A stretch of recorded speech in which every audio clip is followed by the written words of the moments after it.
Mi nombre es Isamar Boada. En el presente video vamos a hablar un poco sobre algunos temas de la cátedra de Derecho Civil, Contratos y Garantía. Ahora bien, vamos a hablar un poco sobre qué son los actos jurídicos. Son todas las manifestaciones de voluntad destinadas a producir un efecto jurídico. Los negocios jurídicos, acto en virtud del cual un sujeto de derecho regula sus intereses propios en la relación con otro. Con sujeción a la norma que el ordenamiento jurídico positivo dispone para determinar sus efectos típicos. Ahora bien, la clasificación. Este se clasifica en unilateral y bilateral. Unilateral es aquel resultado de una sola manifestación de voluntad y produce efecto para quien la emite. El bilateral es aquel que se encuentra compuesto por dos o más manifestaciones de voluntad que conjugadas producen efectos para todas las partes. Ahora bien, vamos a hablar sobre qué son los acuerdos. Bueno, los acuerdos son negocios jurídicos de carácter bilateral que consisten en la manifestación de la voluntad de dos o más personas que coinciden en la determinación de un asunto. Vamos a hablar la convención. Es un negocio jurídico de igual manera de carácter bilateral que integrados por varias voluntades identificadas en la consecución de un fin o un objeto en común. El contrato es una convención entre dos o más personas para constituir, reglar, transmitir o extinguir un vínculo jurídico. Ahora bien, la clasificación del contrato en la legislación venezolana. Bueno, este se clasifica de manera unilateral y bilateral. Unilateral, podemos decir que esta clasificación se deriva de la obligación que pueda surgir o no de ambas partes contratantes. Podemos entender que el contrato unilateral, un ejemplo de ello podría ser la donación, donde solo se obliga al donante. Ahora bien, un ejemplo del contrato bilateral podemos tener que es el arrendamiento, donde se obliga al acreedor a entregar al arrendatario la cosa arrendada. Y al arrendatario se obliga, a su vez, con el arrendador a entregar la pensión por dicha cosa arrendada. Ahora bien, podemos encontrar el contrato gratuito y oneroso. El contrato es oneroso cuando impone provechos y gravámenes recíprocos. Y es gratuito cuando los provechos corresponden a una de las partes y los gravámenes sean gratuitos. Ahora bien, contratos aleatorios y conmutativos. Bueno, entendemos que es aleatorio para ambas partes o para una de ellas, ya que depende de un hecho causal incierto o fortuito, mientras que es conmutativo, ya que las partes conocen de antemano el monto de su obligación que se fijan al momento de la celebración de dicho contrato. Los contratos nominados e innominados. Los nominados son aquellos contemplados y normalizados expresamente en el Código Civil, por ejemplo, el comodato, mientras que los innominados son aquellos que carecen de individualización y regulación legal propia. Ahora bien, vamos a hablar sobre los elementos.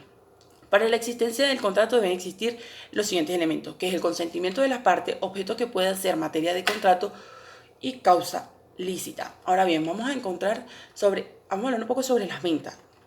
La venta es un contrato por el cual el vendedor se obliga a transferir la propiedad de una cosa a otra persona, que es el comprador, y éste paga el precio de dicho objeto. La naturaleza jurídica siempre va a ser un contrato, ya que la enajenación llamada venta no contractuales como la venta, el remate judicial y la expropiación no son ventas en sentido del Código Civil. Características de la venta. Esta se caracteriza por ser consensual porque el dominio se transfiere por solo el consentimiento de las partes. Bilateral obliga tanto al vendedor como al comprador. Oneroso presume haber reciprocidad entre la cosa y el precio. Diferencia de la venta con otras instituciones. La venta y la permuta se diferencian en que la venta, la presentación de una de las partes debe ser la de pagar una suma de dinero, mientras que en la permuta ninguna de las partes se obliga a pagar un pago de dinero. La venta y el arrendamiento. La primera está obligada a transferir la cosa y la segunda solo obliga a la persona a gozar de dicha cosa. La venta y el depósito. La venta se obliga al vendedor a entregar la cosa y al comprador de pagarla, mientras que el depósito no. Una persona entrega a la otra un objeto para que esta otra lo cuide y lo restituya cuando sea necesario. Ahora bien, vamos a hablar sobre los elementos esenciales de la existencia de la venta. Como mencionamos, el consentimiento, acuerdo de voluntades para crear obligación, la capacidad y poder. Existe una norma que incapacita especialmente en materia de venta a una persona, a la pareja, a marido y mujer, a que realicen venta entre ellos. Vamos a hablar sobre el objeto, que este debe ser lícito, posible y determinado. Ahora bien, vamos a hablar sobre la obligación del vendedor. La obligación de este es la de la tradición y el saneamiento de la cosa vendida. entendemos por saneamiento que es la obligación del vendedor de garantizar la posesión pacífica y útil de la cosa vendida. Ahora bien, vamos a hablar sobre el objeto de la obligación del saneamiento. El saneamiento por hecho propio exige al vendedor que se abstenga de realizar cualquier hecho, de ejercer cualquier derecho que impida al comprador entrar en posesión de la propiedad. Ahora bien, vamos a hablar un poco sobre la obligación del comprador. Es obligación del comprador pagar el precio fundamental de la cosa en el momento y lugar que se establezca. Si esto no se establece, el comprador debe pagar en el lugar y la época que se realice dicha tradición. El retracto. Entendemos por retracto que es un medio por el cual el contrato de venta puede resolverse. En la legislación venezolana encontramos dos tipos de retracto, que es el retracto convencional y el retracto legal. El retracto convencional es un pacto por el cual el vendedor se resuelve recuperar la cosa vendida mediante la restitución del precio y el reembolso de los gastos. El supuesto de retracto convencional tenemos que se trate de un pacto de una venta que el derecho de retracto no se estipule por un plazo mayor de 5 años.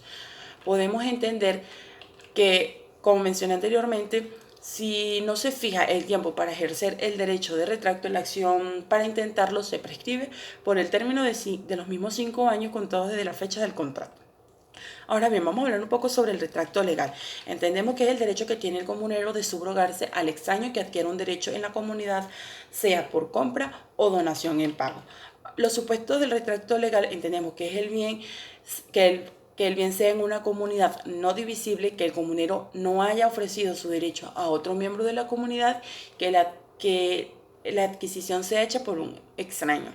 Ahora bien, vamos a hablar un poco sobre el ejercicio del retracto legal. Bueno, aquí podemos encontrar que lo puede ejercer únicamente los comuneros y sus herederos y lo puede hacer valer contra cualquier extraño adquirente y sus causamientos a cualquier título. Entendemos por los requisitos del retracto legal la adquisición de un derecho en la comunidad, que la adquisición sea hecha por renta o donación en pago, que la adquisición sea hecha por un extraño. Efectos del retracto legal. Los efectos antes y después de ejercer o vencido el plazo son iguales a los efectos del retracto convencional. Las ventas especiales. Bueno, entendemos por ventas especiales que es que en la voluntad de las partes se difiere la transferencia de la cosa o derecho vendido hasta el momento que el comprador pague la totalidad de dicho objeto. Aquí podemos encontrar la venta con reserva de dominio, que es el contrato de compra-venta en donde el vendedor no pierde la titularidad del bien enajenado hasta que el comprador pague su totalidad. Los requisitos. El documento debe contener nombre, apellido, profesión y domicilio del comprador y del vendedor. Descripción exacta de la cosa con la referencia de su elaboración industrial si la posee, lugar donde permanecerá la cosa durante la vigencia del pacto, precio de la venta y fecha de la operación. Ahora bien, vamos a hablar un poco sobre los efectos de esta venta. Bueno, con respecto al vendedor, el vendedor conserva la propiedad de la cosa vendida bajo condiciones absolutas de que se pague la totalidad. Pagado el precio de su totalidad o en la parte correspondiente, como lo establecieron en el contrato, según los casos, vencido el plazo de la reserva, la transferencia del comprador se cumple automáticamente sin la necesidad de que interfiera el vendedor. Ahora bien, vamos a hablar un poco sobre la venta de la propiedad horizontal. Hace alusión al conjunto de normas que regulan la división y organización de diversos inmuebles como resultado de la segregación de un edificio o un terreno en común. Los requisitos, particularidades que deben contener el registro debe ser la voluntad del vendedor en la propiedad horizontal, descripción del terreno, del edificio y su título de propiedad, descripción de las cosas comunes del edificio en general y valor del edificio. Los efectos, bueno, encontramos que el uso y disfrute de cada apartamento o local estará sometido a ciertas normas, como lo son respetar las instalaciones generales o de provecho de todo propietario, mantener un buen estado de conservación su propiedad o local o instalaciones privadas, no producir ruidos ni molestias ni daños que perturben la tranquilidad de los propietarios o amenace su integridad. Vamos a hablar un poco sobre la venta de parcelas. La ley rige la enajenación de un inmueble urbano y rurales por parcelas mediante ofertas públicas. Los requisitos, bueno, el documento debe contener la voluntad de destinar el inmueble a la enajenación por parcela. La denominación del inmueble si la tiene y su ubicación, área, lindero, vereda y otras características de importancia. Relación cronológica de los títulos de adquisición desde hace 20 años y el número de parcelas en que se divide dicho inmueble. Ahora bien, vamos a hablar un poco sobre la cesión del derecho. Es el acto entre vivos por medio del cual un sujeto acreedor sustituye al anterior. Entonces podemos decir que la eficacia de la transferencia de esta cesión frente a tercero, el cesionario no tiene derecho contra tercero, sino después que la cesión ha sido modificada. Ahora bien, vamos a hablar un poco sobre qué es la donación. La donación es el derecho por el cual una persona transfiere gratuitamente una cosa de su patrimonio a otra que la acepta. Este se caracteriza por ser unilateral, gratuito, consensual, de cumplimiento sucesivo y nominado. Ahora bien, vamos a hablar sobre los efectos y obligaciones que tiene la donación. Bueno, los bienes que comprende la donación comprenden los bienes presentes del donante, ya que si comprende bienes futuros es nula. La donación, la incapacidad para ser donante, no puede ser donante la persona que no tenga en disposición sus bienes. La nulidad de la donación. Toda donación hecha a favor de una persona incapaz para recibirla es nula, aunque sea presentada bajo cualquier forma de documento. Validez de la donación. Para que la donación pueda ser válida debe hacerse en forma auténtica y del mismo modo debe aceptarse.